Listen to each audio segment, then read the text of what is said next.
Welcome and welcome back to my channel Anil एक जुआ। हर बार की तरह इस बार की एक बात लेके उपस्थित हूँ जो हमारे बिहार की राजनीति के रिगार्डिंग है।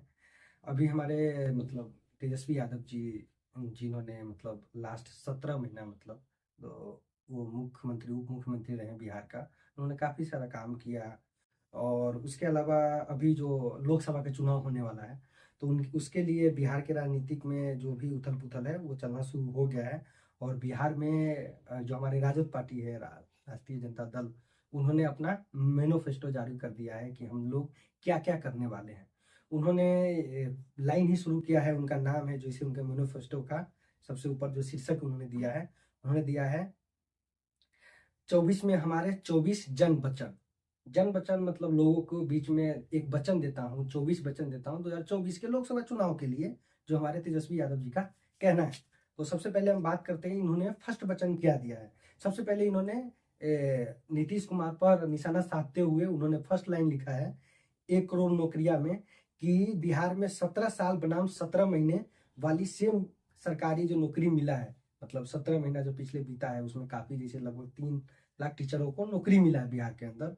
तो ऐसे ही कहना चाह रहा है कि जो 17 साल में नहीं हुआ वह 17 महीना मैंने किया। और मैं चाहता हूं कि मैं 1 करोड़ नौकरियां दूं अगले 5 साल, जैसे ही उनका ये कहना चाह रहे हैं। उसमें ऐसा है कि 30 लाख अभी वैकेंसी है बिहार के अंदर। और उसके अलावा सेंट्रल गवर्नमेंट के साथ बात करके ये लोग कम से कम 1 करोड़ नौकरी देने का काम करेंगे। जो इनका पहला है 1 करोड़ नौकरियां, मैनिफेस्टो का पहला लाइन है या पहला वचन है जो ये बोलना चाह रहे हैं। दूसरा इनका है बिहार के को विशेष राज्य का दर्जा। बिहार को विशेष राज्य पे दर्जा लेने के लिए पिछले 2 दशक से काफी बातचीत चल रहा है। जब से नीतीश कुमार सरकार बने तब से बातचीत चल रहा है, लेकिन अभी तक नहीं मिला। तो ये बोल रहे हैं कि हम मेक श्योर करेंगे कि बिहार को विशेष राज्य का दर्जा मिल जाए। तो ये इनका दूसरा है। तीसरा इनका है विशेष पैकेज। विशेष पैकेज इसलिए कि बिहार काफी ज्यादा पिछड़ा है और हम चाहते हैं कि बिहार में जैसे पर कैपिटा इनकम आपको पता है कि बहुत ही कम है, लगभग लोअर है बिहार का पर कैपिटा इनकम। उसके अलावा एक दिन में बिहार के लोग 100 रुपया भी नहीं कमा पाते हैं, 70 80 90 तक जाके वो बस रह जाते हैं। तो ये इनका है ये बोल रहे हैं कि बिहार को इस स्तर पर लाने के, यहाँ शिक्षा व्यवस्था भी उतना लेवल का नहीं है, तो यहाँ पे उस स्तर पर लाने के लिए एक विशेष पैकेज का व्यवस्था करना पड़ेगा। तो हमारी अगर सरकार बनती है, हमारी जो गठबंधन रहेगी उसकी सरकार बनती है, तो हम सेंट्रल गवर्नमेंट से विशेष पैकेज का मांग करेंगे जो कि लगभग 1,60,000 करोड़ का रहेगा।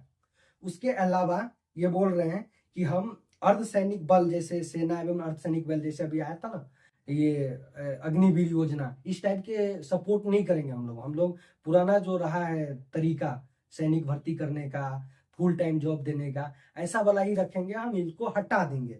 इसके अलावा ये बोल रहे हैं कि रेलवे में भी उसी टाइप का रहेगा। रेलवे में भी कोई कॉन्ट्रैक्ट बेस ऐसा कुछ नहीं हम लोग करने वाले। रेलवे में जो 2014 से पहले जो वैकेंसी आती थी, जिस तरह से लोग ये पूरा प्रोसेस होता था, सेम प्रोसेस रहेगा, उसमें कुछ भी हम लोग चेंजेस नहीं करने वाले। उसके अलावा हम लोग बात करते हैं एयरपोर्ट। एयरपोर्ट बिहार के अंदर लगभग 5 से 6 ये लोग बनाने वाले हैं, जिसमें इनकी बात करें तो पूर्णिया में, गोपालगंज में, मुजफ्फरपुर में, भागलपुर, रक्सौल, ये 4 5 एयरपोर्ट सेंट्रल गवर्नमेंट से बात करके बनाएंगे। जो कि अभी लगभग 2 जो हम लोग जानते हैं, पटना और दरभंगा जो अभी एयरपोर्ट है मेनली जो अपना बिहार में अभी पड़ता है, गया भी है तो उतना फेमस नहीं, 2 3 एयरपोर्ट हम लोग जो जानते हैं। लेकिन ये बोल रहे हैं 4 5 और एयरपोर्ट बिहार में बनाने का काम करेंगे। उसके अलावा ये बोल रहे हैं कि हमारा जो सातवां है, वो सातवां ये बोल रहा है कि 10 फसलों पर एमएसपी देंगे। आप जानते होंगे पिछले 3 4 साल में एमएसपी के बारे में कितना हुआ, अनशन बैठा है। हमारे जो पंजाब हरियाणा के जितने भी किसान सब है वो दिल्ली सेंट्रल गवर्नमेंट तक पहुंच गए कि हमको एमएसपी चाहिए। और एमएसपी सच में हर जगह चाहिए। एमएसपी की वजह से किसान को एक मिनिमम सपोर्टिव प्राइस उनको मिलता है, अपना जो भी वो अपना खेत में उपजाते हैं। तो ये बोल रहे हैं कि 10 फसल पर हम देंगे, जो कि अच्छा है। और ये अभी मैनिफेस्टो में दे रहे हैं, आगे क्या होता है मुझे भी नहीं पता, लेकिन इनको मैं आपको जानकारी स्पष्ट कर रहा हूँ कि ये गवर्नमेंट अगर इसकी बनती है या इनके गठबंधन में जो गवर्नमेंट बनती है वो ये सारा चीज करेगी। बिहार के लोगों से ये वचन दे रहे हैं एक तरह से अपने मैनिफेस्टो की तरफ। ये बोल रहे हैं कि गैस सिलेंडर का जो भी रेट चल रहा है 1,000 1200 या सब्सिडी देकर भी 900 पर ही जा रहा है, तो ये बोल रहे हैं कि हम 500 पर ला देंगे। तो ये इनका ये है कि गैस सिलेंडर का यूनिट भी कम करेंगे। और आप लोग जानते होंगे इनका नौमा है जो वो बिजली के लेके है कि हम 200 यूनिट फ्री देंगे। जैसे आप लोग को पता होगा कि दिल्ली में, पंजाब में, इवन राजस्थान में भी, ये सब तो कर्नाटक में भी, तो ये सब तो कुछ जैसे 100 यूनिट 200 यूनिट सब तो फ्री मिल रहा है। तो ये भी बोल रहे हैं कि हम लोग आप लोग मतलब लोग जनता को सपोर्ट करने के लिए हम 200 यूनिट तक फ्री देंगे, ताकि घरेलू काम उपभोक्ता सबको दिक्कत ना हो। इसके अलावा मंडल कमीशन जो भी है, कल्याण मंडल कमीशन, जो भी मतलब वंचित लोग हैं उनको इसके थ्रू मतलब हेल्प मिलेगा। इसके बाद है औद्योगिक इकाइयों की सहायता। जो भी यहाँ पे इंडस्ट्री है ऑलरेडी और वो मरा कुचा है या बाहर से कोई आना चाहता है, तो उस कंपनी सबको बाहर से बुला के उसको सपोर्ट देकर यहाँ पे जो भी कंपनी है उसको और आगे ग्रोथ करने में सपोर्ट करेगी। इनका 11वां जो मैनिफेस्टो का लाइन है वो ये बताना चाह रहा है। 12वां है कि स्टार्टअप को बूस्टर देगा, मतलब बूस्ट करेगा उसको। जो भी है साल में 2 से 3 बार एग्जीबिशन लगाएंगे। नए नए जो स्टार्टअप जो करने वाले हैं, जो लोग करना चाहते हैं उनको सपोर्ट करेंगे, बाहर से ग्रांट दिलाएंगे, गवर्नमेंट से ग्रांट दिलाएंगे और स्टेट गवर्नमेंट ग्रांट देकर उसको स्टार्टअप को सक्सेस करने का कोशिश रहेगा इनका। तो ये बोल रहा है कि हम स्टार्टअप को भी सपोर्ट करेंगे। इसके अलावा इन्हें बोल रहे हैं कि फ्रंट लाइन कार्यकर्ता जो हमारे बिहार में या आप लोग इधर भी होंगे, बिहार में जैसे आंगनबाड़ी है, इसके अलावा मध्याह्न भोजन जो चलता है, इसके अलावा जो आशा रहती है एक मोहल्ला का छोटा मोटा जानकारी, जो बच्चा डिलीवरी उलेवरी का सारा चीज उनको जानकारी रहता है और सरकारी हॉस्पिटल में क्या क्या फायदा मिलता है वो सारा लोगों को जागरूक करती है और उसको डिलीवरी के टाइम काफी ज्यादा हेल्प करती है मोहल्ला में। तो उन लोग का भी एक तरह से सिक्योरिटी देगा, ये सिक्योरिटी सेंस की उनके पैसे बढ़ा देंगे, उनका ध्यान रखा जाएगा, उनके सैलरी का, ये सबका ये बोलना करना है। इसके अलावा है गरिमा और आर्थिक अवसर। जैसे छोटे मोटे जो व्यवसाय है उनको आइडेंटिफाई करेंगे और उन लोगों को लोन देना हो, उनको आगे बढ़ाना हो, उस समय ये लोग सपोर्ट करेंगे। इसके अलावा है शिक्षा में, जो अभी आप लोग जानते हो कि कॉलेज और विश्वविद्यालय में तेजी से ऑडिट का मतलब क्या पेंडिंग रह गया, एग्जाम कितना दिन में होता है। जैसे आपको पता होगा बिहार के मुजफ्फरपुर अम्बेडकर यूनिवर्सिटी है, वो 3 साल का जो ग्रेजुएशन कोर्स होता है उसको 4 से 5 साल लगा देता है। आप रविश का रिपोर्ट कभी देखे होंगे तो आप देखे होंगे ये, इस पर उन्होंने एक बार मतलब वो कवरेज किया था। मैं इसे भटकना नहीं चाहूंगा, ये मतलब काफी बड़ा मुद्दा रहा था। ये बोल रहे हैं कि हम सारा टाइम टू टाइम एग्जाम कराएंगे, ऑडिट करवाएंगे ताकि दिक्कत ना हो। इसके अलावा ये बोल रहे हैं कि स्वास्थ्य में जो भी मतलब उपचार में लोगों को सपोर्ट करना चाहिए, उसमें छूट देंगे, परामर्श के लिए नंबर लाएंगे ताकि लोगों को कोई भी बीमारी हो तो उसके बारे में जानकारी हो, उसको इलाज कैसे कर सकते हैं, वो सारा चीज का एक व्यवस्था कमेटी बनाया जाएगा जो इस चीज को मैनेज करेगा और जनता को सपोर्ट में प्रदान करेगी। इसके अलावा है सामाजिक न्याय और जातिगत जनगणना। तो आपने सुना होगा 2-3 महीना पहले, लगभग 4 महीना पहले जातिगत जनगणना ऑलरेडी बिहार का हो चुका था, जब ये लोग गठबंधन में थे, नीतीश कुमार जी, हमारे तेजस्वी यादव जी। तो आपको वो वीडियो भी हमने चैनल पे डाल रखा है कि इसका कितना परसेंटेज है। उस हिसाब से मेक श्योर करेंगे कि जिसका जितना अधिकार है उतना सबको मिले। उसके अलावा महिला सशक्तिकरण में 1 लाख महिला रुपया इन लोग को सहायता देने, कोई काम शुरू करना है, कुछ भी करना है, कोई नया चीज इंस्टॉल करना है, घर में कुछ लगाना है जिससे 2 पैसा इनकम हो, तो उसको भी ये लोग बढ़ावा देने का काम करेगा, उनको प्रशिक्षित करेगा, ट्रेनिंग देगा, जिससे औरत आगे बढ़े, महिलाएं आगे बढ़े।